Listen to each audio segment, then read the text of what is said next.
I'd like to call this council meeting to order. I'd like to remind those who are on WebEx that if your full name is not up on the screen, you will not be allowed into the meeting. So we need your full name and your picture when you're talking. At this time, would everyone rise for the pledge? And Jacob Gore, would you please come forward and lead us in the pledge, please? Jacob.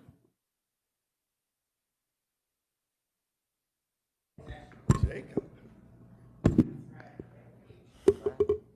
I pledge allegiance to the flag of the United States of America, to the republic for which it stands, one nation, under God, indivisible, with liberty and justice for all. Now for the horizon. Thank you, Jacob.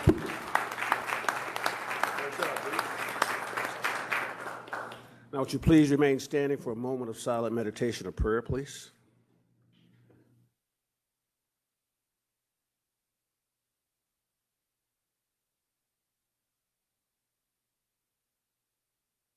Thank you. Angie, would you do the roll call, please? Councilman Holtz. Present. Councilman Curry. Here. Councilwoman King. Here. Councilman Mishler. Present. Councilman Fish. Here. Councilwoman Hines. Here. Councilman Crabtree. Here. Councilman Hankey. President Dawson. Present. We have a quorum. There are no minutes for us to approve from the last council meeting. Presentation and introductions. Are there any presentation or introductions? There are none. Unfinished business. Reports of council committee. There are none. Proposed ordinance is on second and third reading. Would you read proposed ordinance 24-0-29 by title, please? Proposed ordinance 24-0-29, an ordinance authorizing advance payments to contractors for the purchase of materials and authorizing advance payment for projects, goods, and services within the purchasing policies of the city of Elkhart. Thank you. Could I get a motion and a second to adopt this ordinance on second reading? So moved. Second. Got a motion and a second. A motion from Mr. Mishler, second from Mr. Crabtree. Okay, I need to remind everyone in the council chambers, all men need to remove their caps. Public discussion. Is there anyone from the administration would like to bring?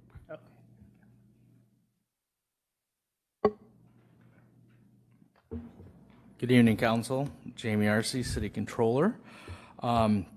The purpose of the ordinance before you is an administrative component.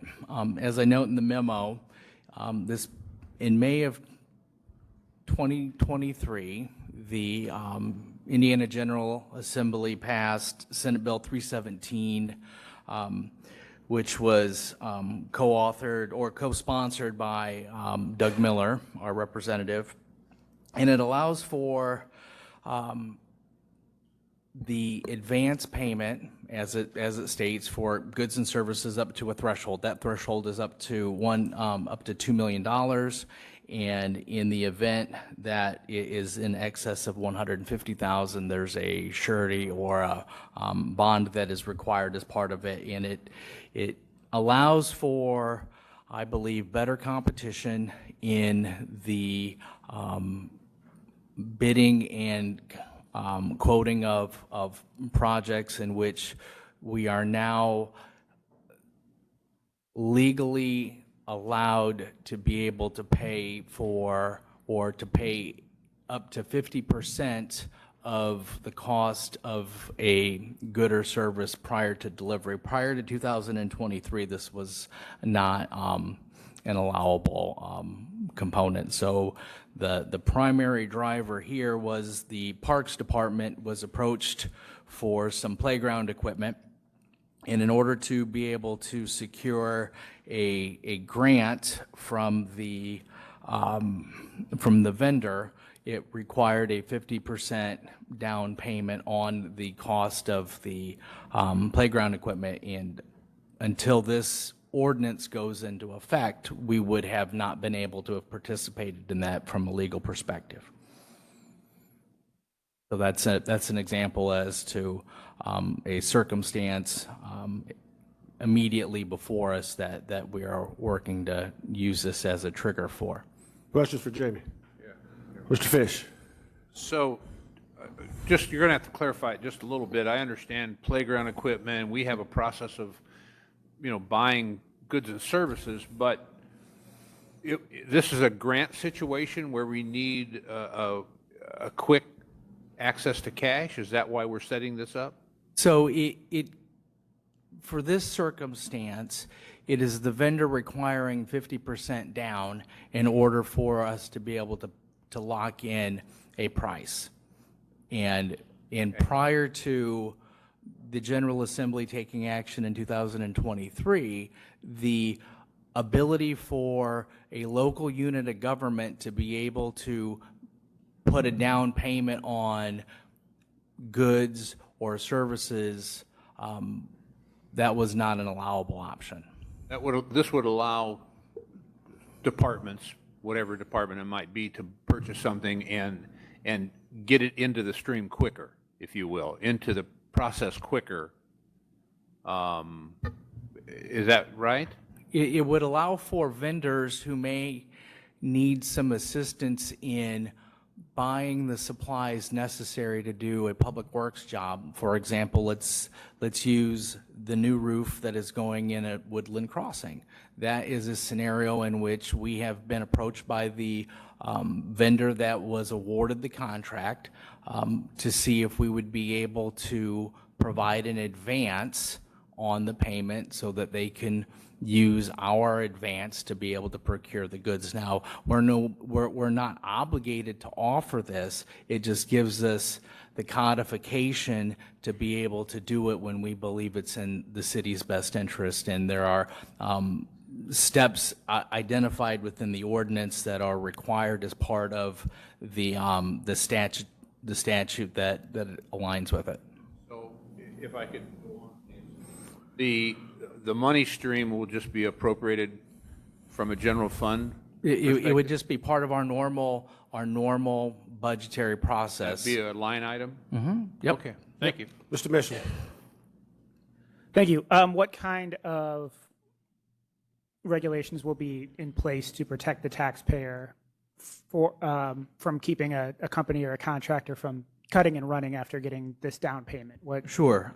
We're Section 3 kind of defines what those components are. We have to track the prepayments using a purchase order.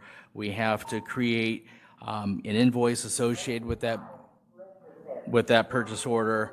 We're also required to have the vendor take out a bond, a performance bond, if it's in excess of $150,000 as part of that. And once again, this is another tool in our toolbox to be able to provide for the ability to move in certain circumstances in which a vendor might need or request it. And well, I understand this is new. We're not the only city in Indiana, I assume, doing this. So we're not reinventing the wheel here. I don't believe so. And the codification at the local level is at the direction of the State Board of Accounts. This bill passed unanimously both between the House and the Senate. So I don't believe that there was any real apprehension in doing it. And to be honest, I would not be surprised if there were local governments that were already doing this unaware that purchasing something in advance was not technically allowable. So I think this allows for some appropriate cover while also allowing some potential new vendors who may not be able to participate for one reason or the other to be able to now participate. Any other questions? Mr. Henke. It sounds great, but it's actually very concerning on another end, and that is the liability. So the performance bond, you're saying anything above $150,000, and my first take on this is if a company needs $150,000 to start production or down payment, or $250,000, actually $500,000, I honestly question the viability of the company to do the city's work. Because then I look at the other side of our legal cost to claw back those dollars. Should it sour? as you well know, companies do sell and process, and, the holdover agreements and all of those things become an issue. So my question, moreover, is about our history. We've been doing this a bunch of years. Are we saying that we've never, on a case-by-case basis, provided upfront early money to any company for any reason to help cover initial cost of production? If we did, it was not apparent to myself as controller, and it would have been not permissible under statute or local rule. I can guarantee you we have done this, and whether it was correct or not, it would be a single presentation specific to the need per item, and the council would grant that transfer of dollars up to a certain amount. I would also suggest what the private sector did during River District when developers had a huge amount of supply line issues when we were going through River District and supply line became a real problem. The River District said that we would cover 50% of the product when it was sitting on your property, because if things went to a default, we also picked up the supplies that were sitting on the property plus the property as our somewhat assurance. Now, the performance bond is a different story. We would have to be the single beneficiary, but another problem we came into during the River District is banks also had loans against that same supply sitting on the same ground, and they took precedent over the city, and we had to argue back on that. So I'm just very concerned that we would put money out there. It should be, in my opinion, a percentage, so they have skin in the game, as it were, but at least risk along with the city of Elkhart, because clawback is not a free thing. They don't just write a check and give our money back. That can take our attorneys, but also us working with Ice Miller, Indianapolis, and they don't come cheap. I don't disagree with your point, Councilman Hinkie. I believe that this provides us the opportunity, when we're confident in the vendor and in the need, to be able to take advantage of it, and not a carte blanche, unlimited use of this component of statute. So let me ask you, if I may, a couple of other points.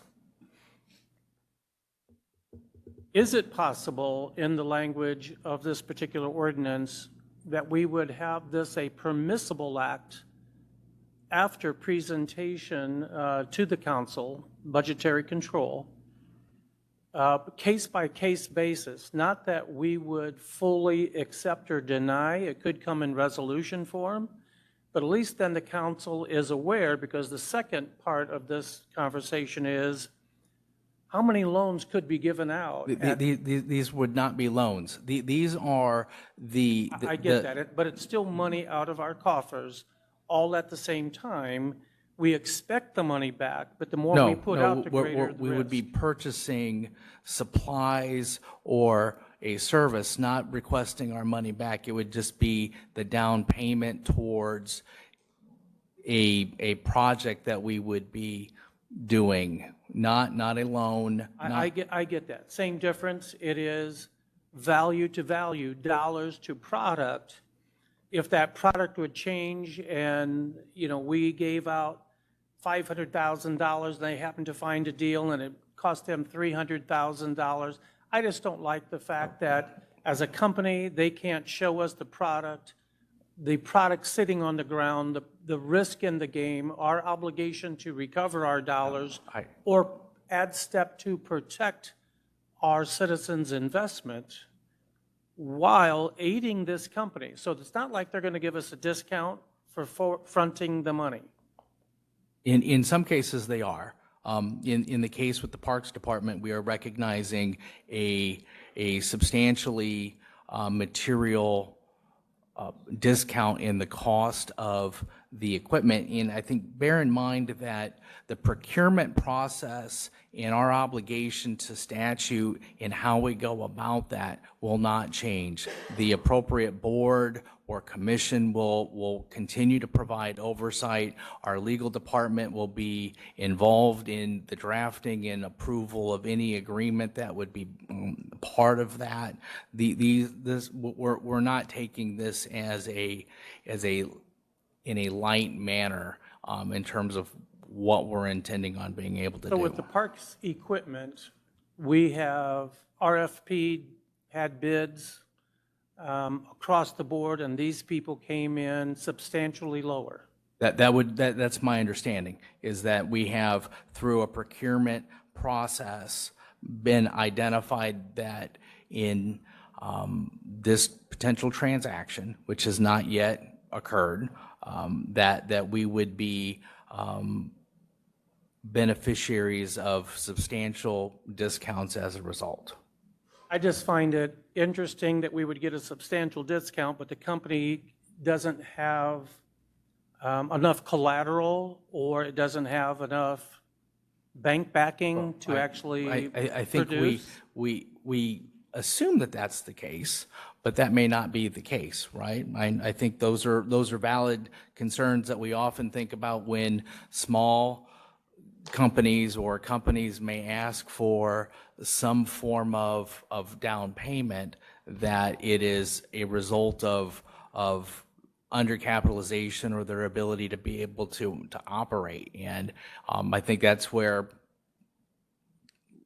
leaning on our opportunities and the nature of the transaction at the core helps to identify, is this a reasonable request that we don't have concerns with, or is this a fly-by-night company in which we have reason to believe that we're not going to, that we shouldn't. Yeah, how do you rate the contractor? Right. Who rates the contractor? And then finally, is the savings worth the risk and the cost of clawback? And that would be the equation I would look at. Right. Thank you. Mr. Holtz. I just wanted to ask Jamie, I don't think that anybody's asking for this to become standard operating procedure, just to make it an option if we find good value in employing it. I think it would be to be determined on how and under what circumstances we would want to include this as part of the procurement process. Because I like to Councilman Hinkey's concern, I believe that there should be deliberate and well thought out reasons as to why we're leveraging this component in wanting to have and from the contractor's perspective, their need or desire to want to go through the performance bond components to those additional hoops, I think help to hopefully weed out some of the needs to where it's a true win-win for both organizations. Thank you, Jamie. We're going to open it up to the public now. Thank you, Jamie. Is there anyone in the public who would like to comment with regards to this ordinance? Seeing none, we turn it back to the council. Is there any other council discussion? Mr. Hinkey? So it does add a certain amount of extra workload to the city to monitor the track, to transfer funds, to get it to its place, and then to monitor it, and then to see that it matches what we're getting in return.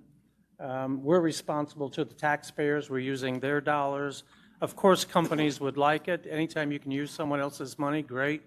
It's less cost to yourself. It's less cost of your dollars in use and leveraging everything else with your company. The question is, at what risk does that come? And I don't have an answer, but I'm after that we would have stopgaps in place, safety nets on behalf of the dollars being used. Because if we can go up to $2 million, it gets to be real money. And then you got to say, okay, how long is that court going to be drawn out?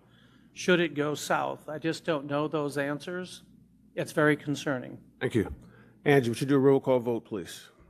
Councilman Holtz. Aye. Councilman Curry. Yes. Councilwoman King. Yes. Councilman Mishler. Aye.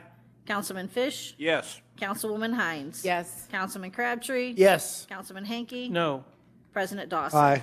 Third and final. Got a Second. motion from Mr. Crabtree, second by Mrs. Hines for third and final.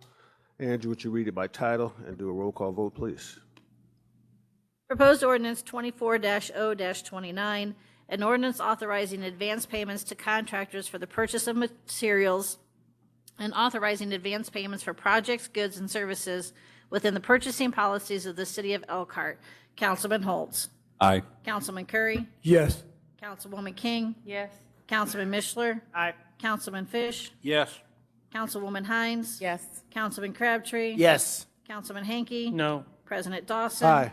Passes 8-1 on third and final. Thank you. Would you read proposed ordinance 24-0-30 by title, please? Proposed ordinance 24-0-30, an ordinance authorizing the acquisition, construction, and installment of certain improvements to the sewage works of the city of Elkhart, Indiana, the issuance of additional revenue bonds in one or more series to finance the costs thereof, the collection, segregation, and distribution of the revenues of such sewage works, the safeguarding of the interest of the owners of such revenue bonds, and other matters connected therewith, including the issuance of notes in anticipation of such bonds and all matters related thereto. Thank you. Can I have a motion and a second to adopt this on second? So moved. Got a Second. motion by Mr. Fish, second by Mr. Mishler. Mr. Irwin. Good evening, Council. Tori Irwin, Public Works. We are here tonight to ask you to adopt the ordinance to approve our bond with the Indiana Finance Authority State Revolving Fund Loan Program for the what is called the Oakland Tank Project. The Oakland Tank Project is made up of, to us it's one project, but this is Part B of a 4-part project that we've broken it into. It will be a new sewage force main that will transmit sewage from the tank that we constructed back in 2016 in the heart of downtown at Waterfall in Jackson, all the way to a new storage facility that's going to be a 1.7 million gallon storage tank near the intersection of Indiana and Oakland, and there all the way to the wastewater treatment plant. That's about 14,000 feet if you're counting. This Part B project is specifically the work related to the tank, the lift station that will service the tank and send it on to the wastewater treatment plant, and then the adjacent pipe along Oakland, Thomas, Lafayette, Indiana.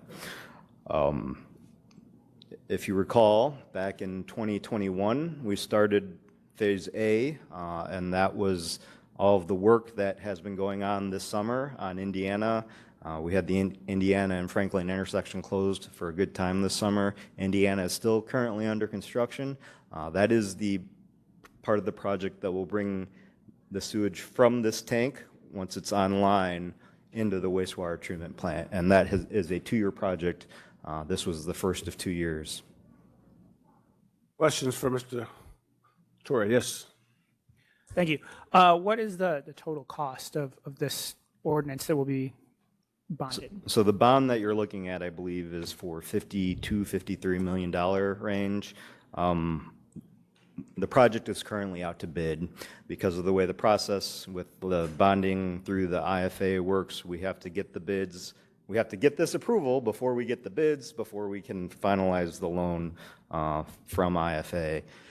We're hoping that the bids come in the $30 million range. I'm going to leave it open-ended there. I'm hoping it's the low side of $30 million, and that, but the way we structure this language is so that it's a not-to-exceed amount in the event that bids come back higher than we're anticipating. Okay, thank you. And the funding for the bond, is that from the wastewater hikes that we had previously? Will that be used to, in conjunction?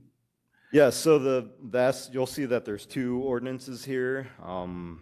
The vast majority of the $53 million, that is all going to be funded through the wastewater rates. The good news is that the need for the city of Elkhart and these long-term control projects are so high that our project ranked within the fundable range of the SRF program. That's a good thing. That means we get the maximum reduced rate possible on the interest rate that they charge. $25 million is the cap for that. So that first $25 million will have the most reduced rate possible through IFA.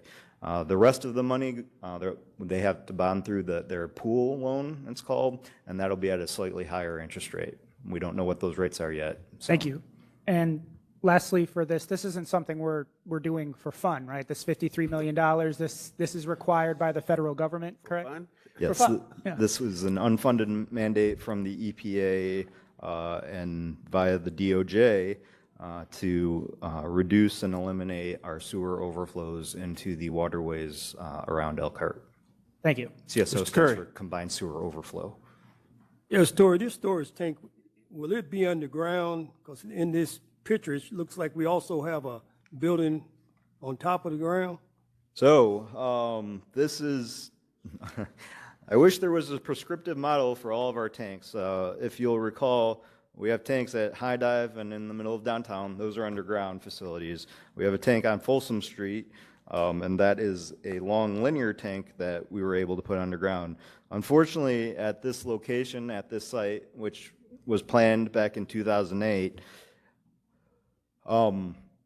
the Lusher Street Superfund impacts our ability to put this tank underground. We are not able to do the dewatering that would be necessary to install this tank underground, so we had to go the alternate route and plant a tank above ground. It's actually cheaper for us, both because of the contamination at the site, and then also vertical construction upward is cheaper than digging downward and putting it underground. So where's the exact location where this building will be? So this building will sit on Indiana Avenue, sandwiched in between Church Community Services and the whole of Elkhart.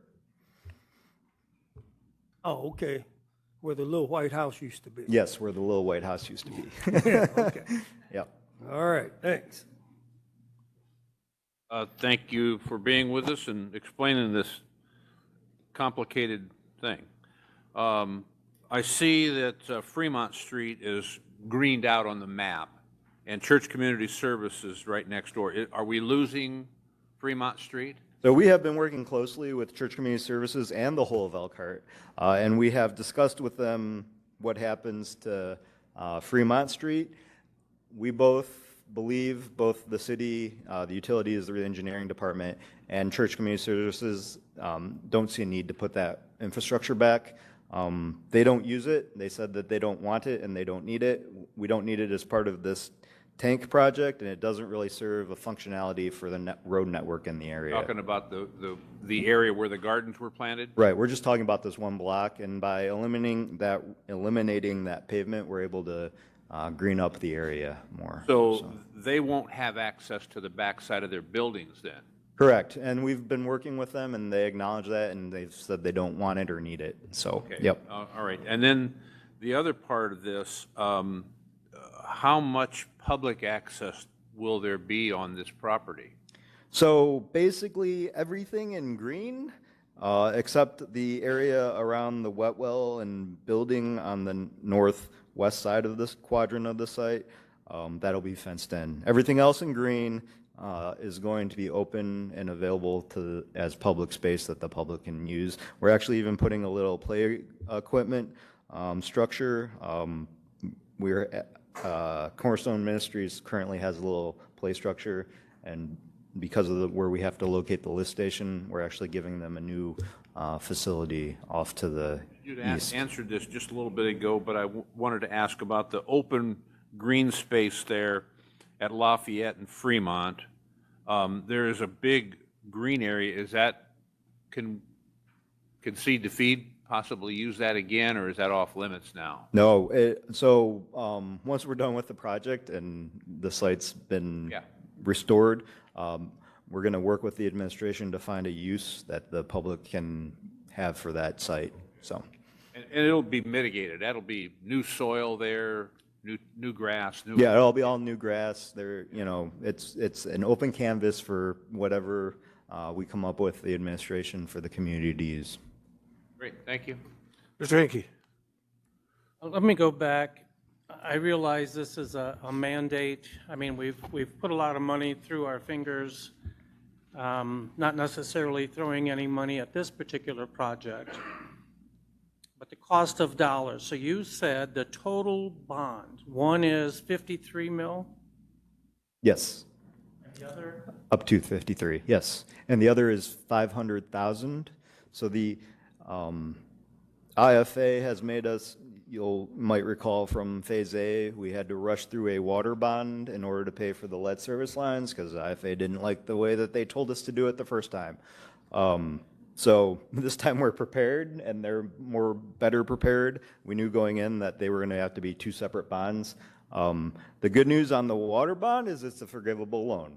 And so with the grant money that has funneled through the feds, the city of Elkhart will not be responsible for reimbursing that $500,000 for the lead service line replacements as part of the project. We're having to finance 53 million. Correct, yep. And of the 53 million, what percentage is actually covered from current and already passed rates? 100. Sewer, water? 100, 100%? yep, With contingency? right, yep. And then the cost of bond issuance? I don't, Randy's online. but- yeah, Andre and Randy are online. I don't have an answer for that. And then I'm just looking financially down the road for us. This, should we exceed this budget? So you're hopeful that it's lower than what you're actually projecting? Sometimes we get surprised and get a higher number than what we wanted.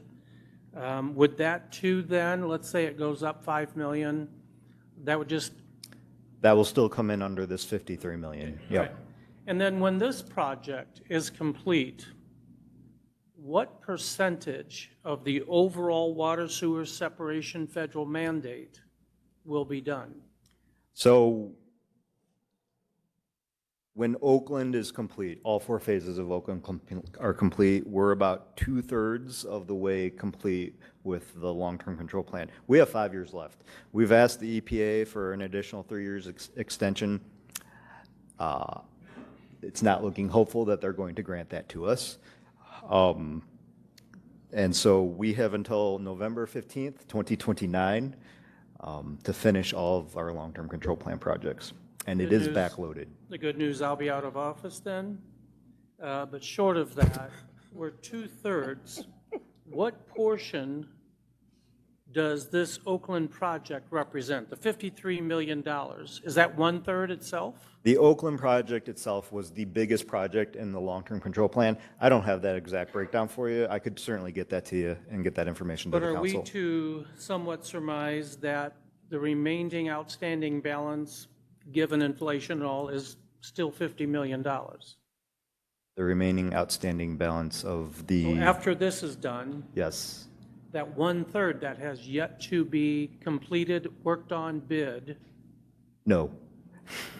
No, so the numbers that we were working with from the beginning of the long-term control plan consent decree, $135 million in construction. That was in 2008 dollars.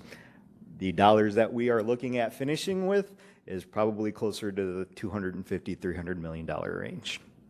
So that's what I'm very concerned about, because that is more than an impact of sewer rates. We paid that, and the impact it will have on every family in the city of Elkhart. So it would be nice to be talking about how, because it's a mandate, and it's not far away. What are we going to do with that level of money, and how do we fund it? That's my bigger concern than today's project. Thank you. Is there anyone else? Seeing none, thank you, Tori. Thank you. I'll open it up to the public. Is there anyone in the public who would like to speak with regards to this? Seeing none, we turn back to council. Any further council discussion? Seeing none, Angie, would you do a roll call vote, please? Councilman Holtz. Aye. Councilman Curry. Yes. Councilwoman King. Yes. Councilman Mishler. Aye. Councilman Fish. Yes. Councilwoman Hines. Yes. Councilman Crabtree. Yes. Councilman Hanky. Aye. President Dawson. Aye. Third. Got a motion from Second. Ms. Hines, second from Mr. Minister for third and final. Angie, would you read it by title and do a roll call vote, please?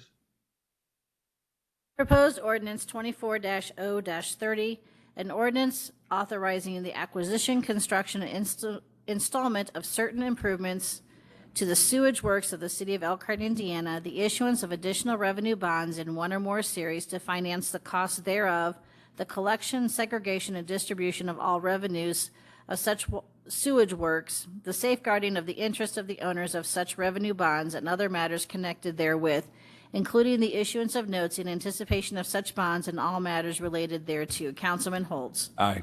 Councilman Curry. Yes. Councilwoman King. Yes. Councilman Mishler. Aye. Councilman Fish. Yes. Councilwoman Hines. Yes. Councilman Crabtree. Yes. Councilman Hanky. President Dawson. Aye. Passes 9-0 on third and final. Thank you. Mr. Mishler.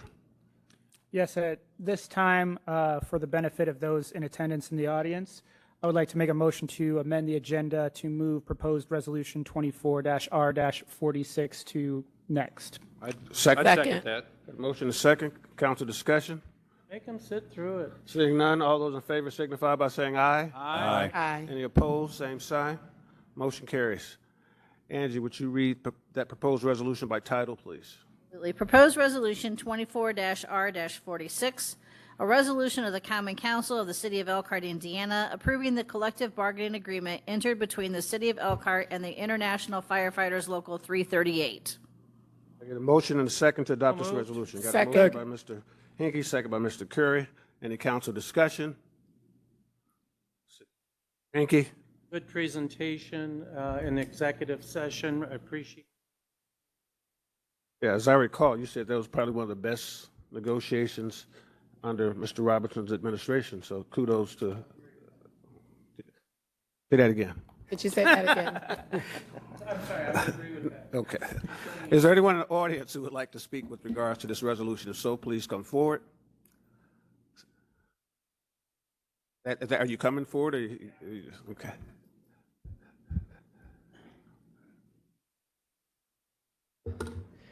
Jason Gore, President Elkhart Firefighters Local 338. I get the honor to serve the firefighters for this city, and today this ordinance in front of you, the council members, is for our contract. And this contract is going to make us competitive in the area. In order to be recruitable, we have to be attractive, and this is a competitive contract to do that.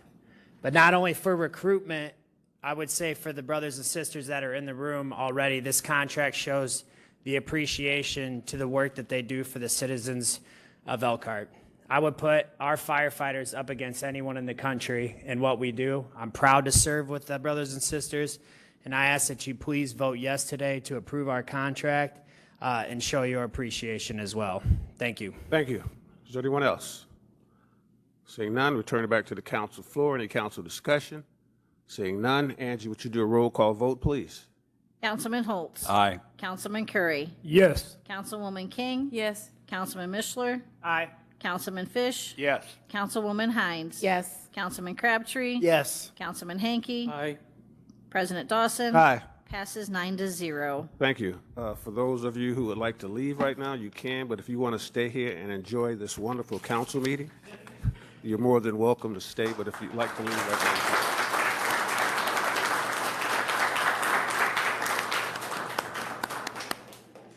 let's take a couple of minutes and let them leave.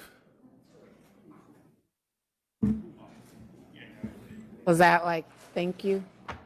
Was that their thank you? By Yeah. council rules, but okay. I know. No, you can't.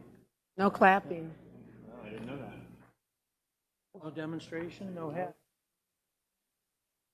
And no solicitation. They were all firefighter uniform. Now, David, that's taking it a little far. We close the doors. Someone could, maybe Wayne or somebody could close the door, please.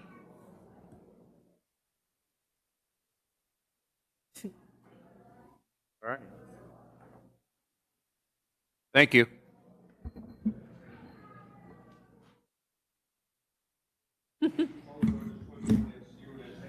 One by title, please. Proposed ordinance 24-0-31, an ordinance authorizing the acquisition, construction, and installment by the City of Elkhart, Indiana, of certain improvements and extensions to the city water works, the issuance and sale of revenue bonds to provide funds for the payment of the cost thereof, the collection, segregation, and distribution of the revenues of such waterworks and other related matters, including issuance of notes in anticipation of such bonds. Do I get a motion and a second to adopt this resolution, this ordinance on second reading? Got a motion by Mr. Hinkey, second by Ms. Hines. Council discussion? Seeing none, open it up to the public. If, I don't know, Tori, you can say any more than what you said earlier? If not, I'd like to hear it again. we turn it back to the council. Andrew, do a roll call vote on second reading, please. Councilman Holtz? Aye. Councilman Curry? Yes. Councilwoman King? Yes. Councilman Mishler? Aye. Councilman Fish? Yes. Councilwoman Hines? Yes. Councilman Crabtree? Yes. Councilman Hanky? Aye. President Dawson? Aye. Third and final. Got a motion from Mr. Crabtree, second from Mr. Mishler for third and final. Andrew, would you read it by title and do a roll call vote, please?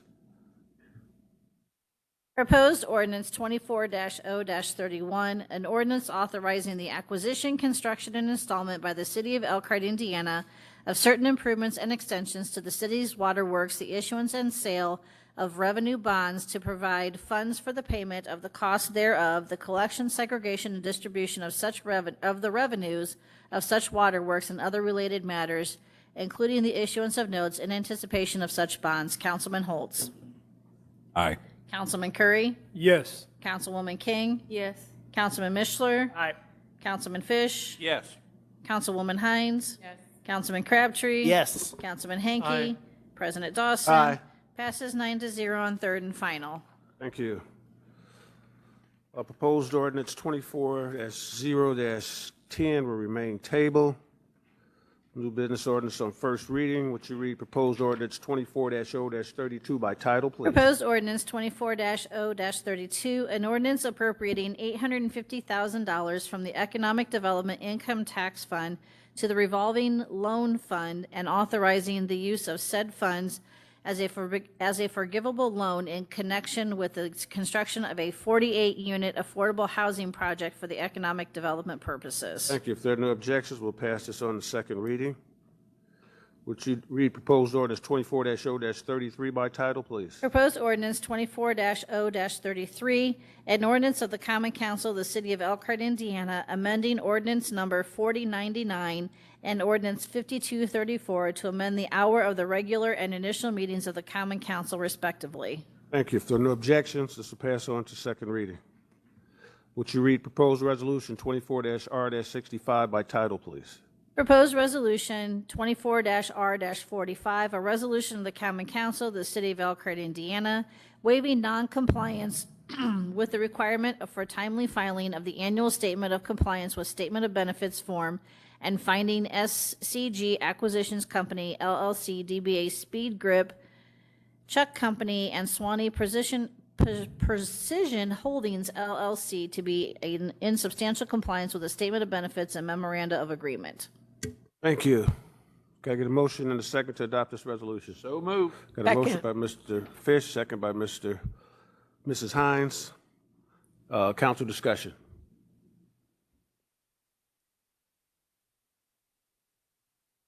I think, Drew, we're waiting on you. We are going to plan to table this for public notice. It required the 10-day public notice, and Gotcha. Yep.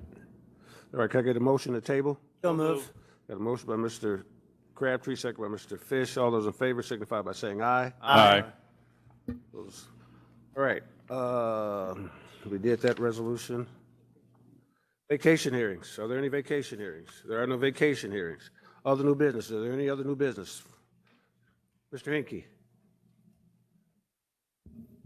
I know Bradley is looking into it for me. I've asked because there was a concern complaint in regard to a tax status change with EAU. And I'm just wanting to know why we would do that. It takes away facade grants. And so I'm just trying to find out impact. I know there's probably a reason underneath there. I'd just like to have an understanding. And then I did send on, and unfortunately, Mr. Tracy gets all of my text messages. People complaining, they call code enforcement 311 and they see people drive by the issue and not stop. And so hopefully we can get them back on track. Mind you, I've also called in homes undergoing alterations without noticeable permits. And that's a concern because county doesn't get notified of tax increases, alterations. Plus, for our inspections, electrical, whatever, all the inspectors that we have, it just seems as though when you see a house and it has construction vehicles there, moving things in and out, that we would stop and inquire. Finally, I know we're talking about a bunch of money in public works and drainage and all those things. In the 3rd District, we still have some significant homes that have had water in their basements continuously now for years. And it was secondary to the city making an improvement in that area, evidently, for an unknown amount of years. There was a pipe that allowed extra drainage to flow into it, and it would be pumped out or sent into the river. About 4 or 5 years ago, the city made an improvement and corrected a natural leak there. But in doing so, it raised the water level of the area, and now those homes have finished basements but are now under constant water. This has been talked about a little bit, and I'm told it's too expensive to really get involved, yet that is our job. So these homeowners have asked and pushed and questioned, and they're getting not a whole lot from us as far as a plan, a timeline. We have taken care of things in other parts of town. I know Oakland Avenue for a long time had flooding, and I think that was finally resolved over time and one-way valves put in.